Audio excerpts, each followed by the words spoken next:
let's explore some of the equations around impact. So, impact, when one pattern of energy engages with another pattern of energy and either shatters the pattern or changes the trajectory of a pattern. For example, if a bowling ball and a pinball collide, then the pinball goes flying and the bowling ball continues on its original trajectory. So human beings have impact on one another, but how much and what produces that impact? Well, there's a couple of different variables, and let's just change the ink size here. That's better. So let's look at all the various factors that create impact. Well, let's start with the age of the person. So when we're very young, when we're an infant, and we depend on the giants around us for, for that's, you don't see the head there, but when an infant is very small and in a dependent relationship for survival, security, love and belonging, and validation by the giant, by the grown-up, then the grown-up has a lot of impact on the infant. And so the degree of dependency, let's write that down. So degree of dependency. My screen is a little bit bigger than what you can see, so that's why we're going off here. So degree of dependency. Relative size. So even if you're independent, if you're a pinball and you're colliding with a bowling ball, the bowling ball has a lot of impact at that point, and you go flying. And so that's the law of mass. So the law of mass dictates that when a larger object of similar density collides with a smaller object of similar density, that the smaller object goes flying and the larger object continues at a slower pace in the general direction it was going before. So what does that mean? So it means that when a midget and a heavyweight boxing champion go at it in the ring, the heavyweight boxing champion usually wins. When an individual has a conflict with their government, the government usually wins. When a child has a conflict with their school system, the school system usually wins. Now, it's worth noting that we're not talking about correctness when we're talking about the law of mass. We're talking about the reptilian law of the jungle, meaning the bowling ball may be heading towards a cliff. It's going this way because it doesn't know any better. And a few feet over, it's going to fall off a cliff. This is a metaphor for culture. The pinball, by contrast, is heading in the right direction. But the bowling ball is bigger, and so it doesn't matter. The bowling ball knocks the pinball in the wrong direction and continues to its doom. In the history of human culture, there have been more than 10,000 cultures, each with their own language in human history, and 95% of them are now extinct. In other words, there were probably minorities in many of them. An individual or two that says, come on, we got to change course. This is not a good way. But the momentum and the collision of the bowling ball knocked the minority out of the way and continued to its doom, right? Continued over the cliff. And so the law of mass is a law of physics. It's not a law of intelligence. In fact, the law of intelligence is the exact opposite to the law of mass. The law of intelligence says that the majority has never been correct in the history of humankind.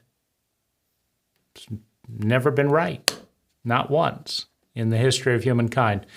The majority has always been less intelligent, more off base than a very small minority within the population of the majority. And when they collide, when the majority do not respect and alter course because of the data provided by the most competent minority, then you become part of that 95% statistic of extinction, because the majority is always wrong relative to a distinct competent minority. And the majority has the mass to continue. It cannot be forced to stop. It must choose to stop. And 95% of all cults, of all cultures, choose to go over the edge rather than listen to the minority. And that's just the way that is. And so, let's look at a couple of the other variables in impact. When we seek outside validation for our existence, for our direction, then the outside impacts us more than the inside. So other people become more influential. Our value hierarchy also determines how much impact a given person or a given group has. For example, if at the top of our value hierarchy is money, meaning I just really, really want to have money. Money is important. People who have money are important.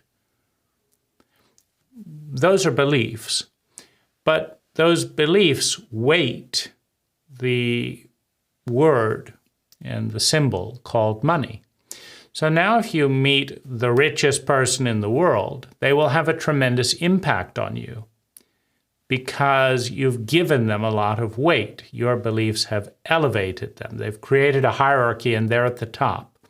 Now, if you're poor and they're the richest person in the world, you might have less weight in your own consciousness than you give them about how you should live your life. You might say, I should live my life like this.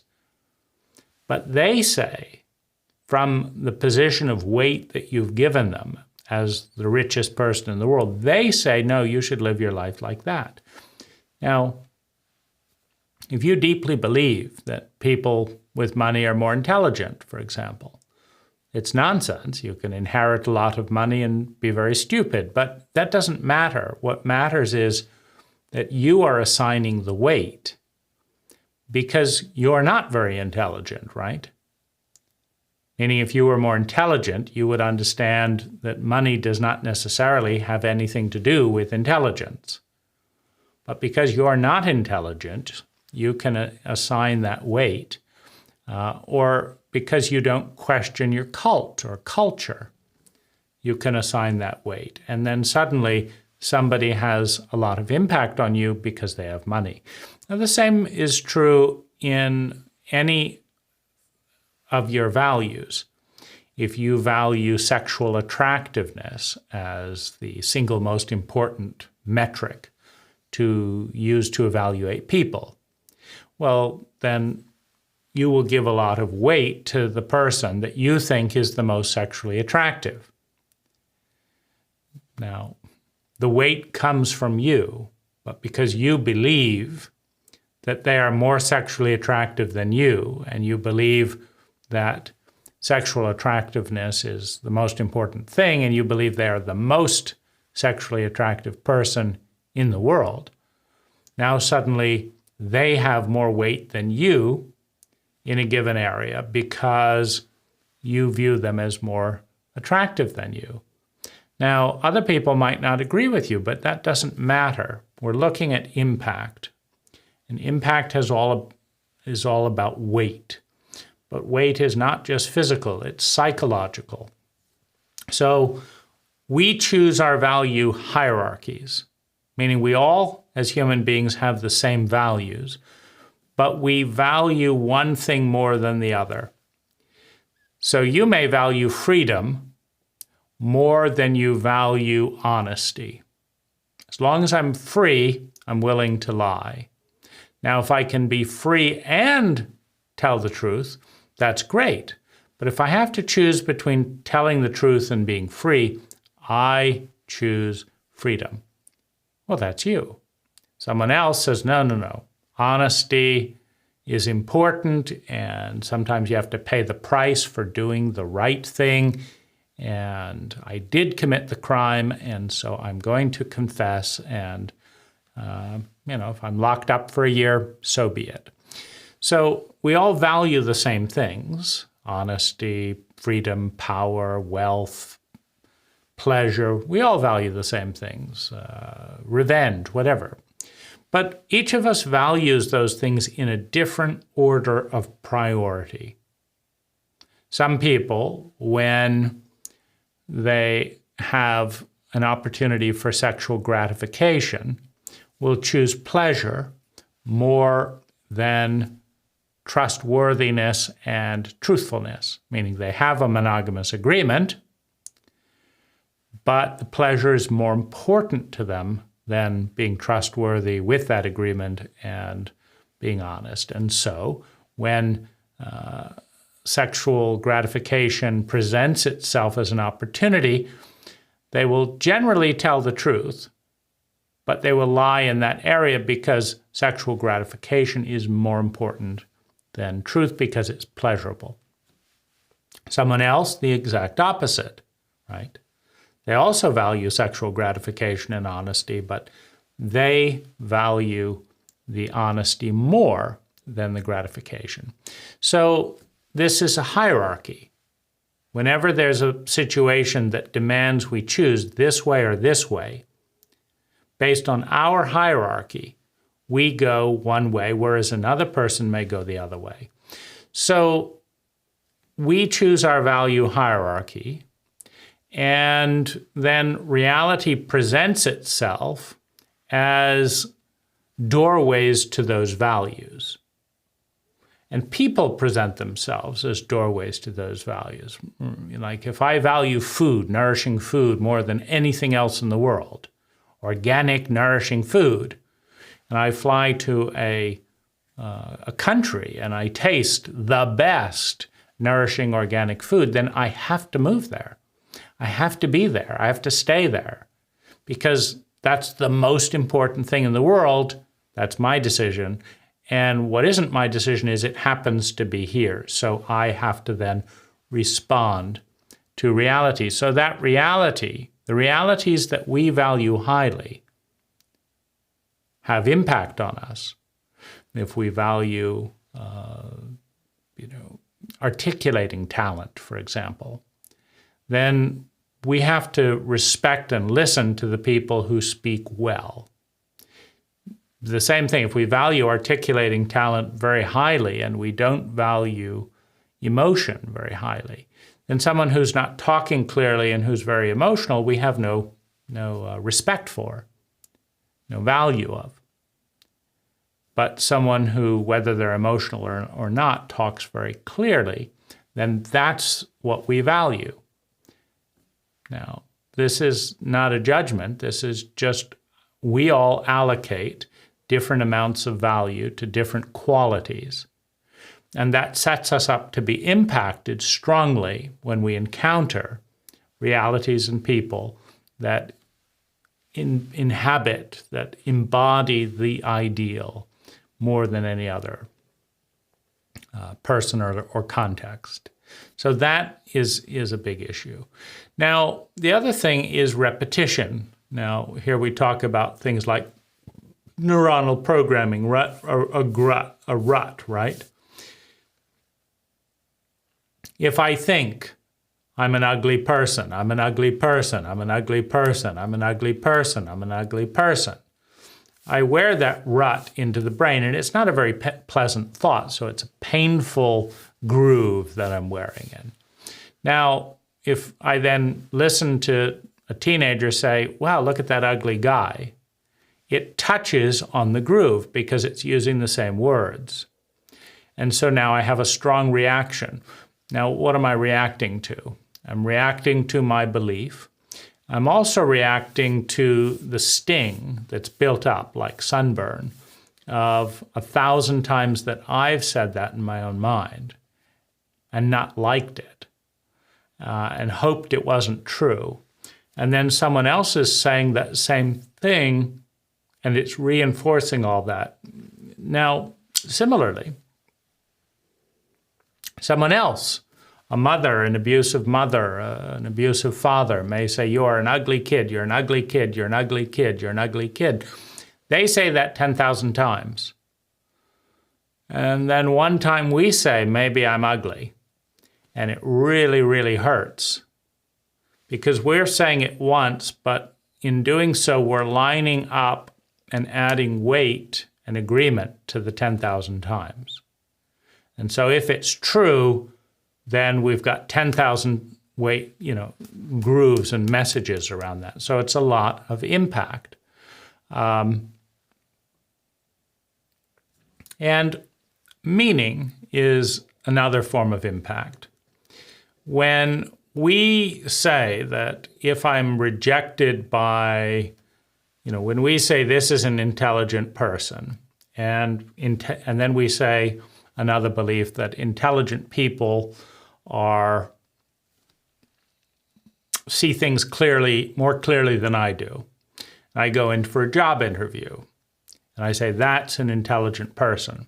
In other words, I'm saying that they see things more clearly than I do. And that person says, you're no good. You shouldn't be in this industry. I don't know what industry you should be in, but you're not worthy of a job. Bye. Well, having given them the meaning that they're more intelligent than we are, and then having given that meaning, the meaning that means they see us more clearly than we see ourselves, then when that person says that, it has more impact than our own thought. We might say, no, I'm a great worker, you don't understand. But that person sees me more clearly than I do. And so I'm just going to give up my job search. Whereas someone else might say, okay, first of all, intelligence comes in many forms. Secondly, nobody knows me better than I do.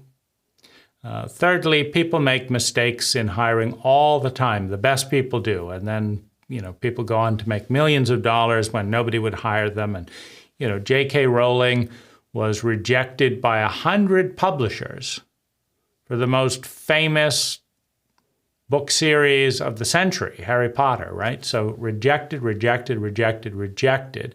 Now, if she had believed that the publishers knew more about books than she did, she would have stopped going to publishers. But luckily for all the people that enjoy Harry Potter, she didn't believe that the publishers understood how much the public would enjoy her books as much as she understood that. She knew that she would enjoy her books, and she knew that her close kids and relatives would enjoy the books. And so she went and kept going. She believed herself more than she enjoyed the publishers. Now, this is true in a number of cases, right?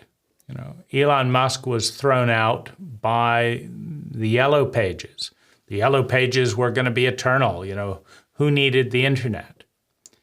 They literally threw a yellow page at him, book, big yellow book, saying, get out of here, we don't need you, right? Well, the Yellow Pages is now extinct, and Elon Musk is very successful. Now, the same is true with electric cars. We don't need electric cars. It's too hard, blah, blah, blah. You can listen to the interviews from 2013, 14, 15, 16, 17, right? It's going to fail. Well, Tesla is more valuable than any car company in the world. But that's because Elon didn't believe General Motors or his critics, etc. He believed himself, right? So the impact that people have on us is impact that is largely ascribed. Now, the more dependent we are, the more vulnerable we are, as in an infancy. Now, there's many forms of infancy, right? If you're in the military and you don't do what your officer says you should do, you could be killed. You could be put in prison. You could be dishonored and your whole family disowns you if you're in a military family. So those are big consequences. So you may feel psychologically like a child. And so when your general says, do this, you're going to do it even though you disagree with it. So those are a couple of the equations that affect how much something impacts us. We've got the physical, but the psychological equation is how old am I psychologically in that area? How much power do I have and freedom do I have in that area? And with it, confidence and competence, and then confidence based on success. How much dependency do I have on others in this area? Do I have a backup plan? If my whole family rejects me, but I have this whole other family over here, then it's only half as devastating as if the only people I know and who know me reject me. So we give the value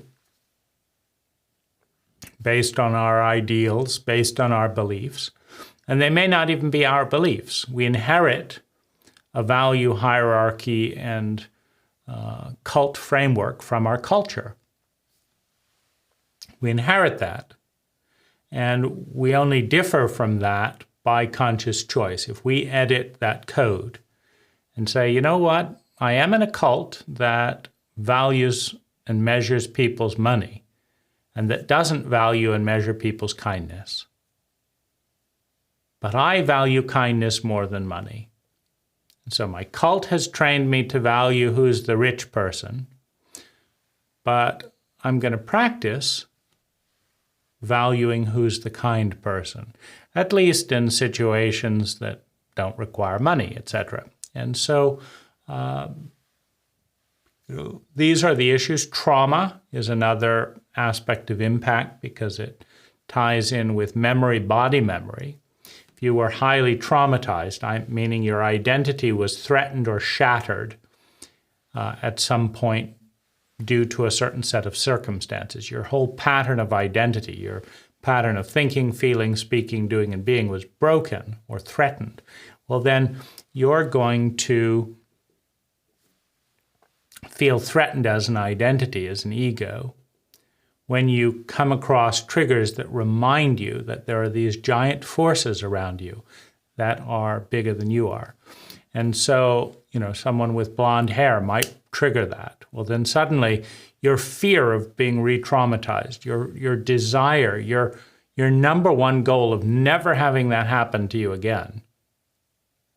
And then the reminder that that could happen again because this person also has blonde hair, or this person also has a gun, or this person has that kind of voice, or it's really cold like it was at that time. Well, that trigger can make that the most impactful thing in the world for you because you've associated it with your greatest pain and your greatest fear. And then that symbol will have power to cause a deep reaction until you delink it and say, no.